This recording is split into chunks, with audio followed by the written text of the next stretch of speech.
তোমরা অনেকেই বলেছিলে মোমোর রেসিপিটা শেয়ার করার জন্য, তাই জন্য আজকে আমি চলে এসেছি তোমাদের সাথে মোমো রেসিপিটা শেয়ার করতে। এখানে মোমো মোড়া থেকে স্যুপ সবটাই তোমাদেরকে দেখাবো।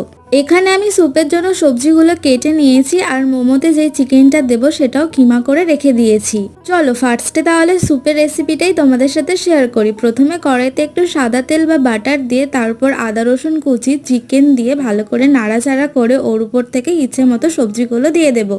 সবজিগুলো হালকা ভাজা হয়ে গেলে উপর থেকে দিয়ে দেব পরিমাণ মতো জল, আর এখানে আমি ঝালের জন্য কাঁচা লঙ্কা দিয়েছি। স্যুপটাকে ঘন করার জন্য একটু কর্নফ্লাওয়ার গুলিও দিয়ে দিলাম স্যুপের মধ্যে। তারপরে চলো মোমোর পুরটা বানিয়ে নিই। তার জন্য আমাদের লাগবে চিকেন কিমা, বাঁধাকপি কুচি, পেঁয়াজ কুচি, আদা রসুনের কুচি, লঙ্কা কুচি, নুন, সয়া সস, সাদা তেল আর গোলমরিচের গুঁড়ো। আর ভিডিওটা দেখে তো বুঝতেই পেরেছো কিভাবে আমি মোমোটা মুড়েছি। তারপর কিছুক্ষণ স্টিম করে নিলেই তৈরি মোমো। দারুণ হয়েছিল মোমোটা খেতে, তোমরাও এইভাবে বানিও।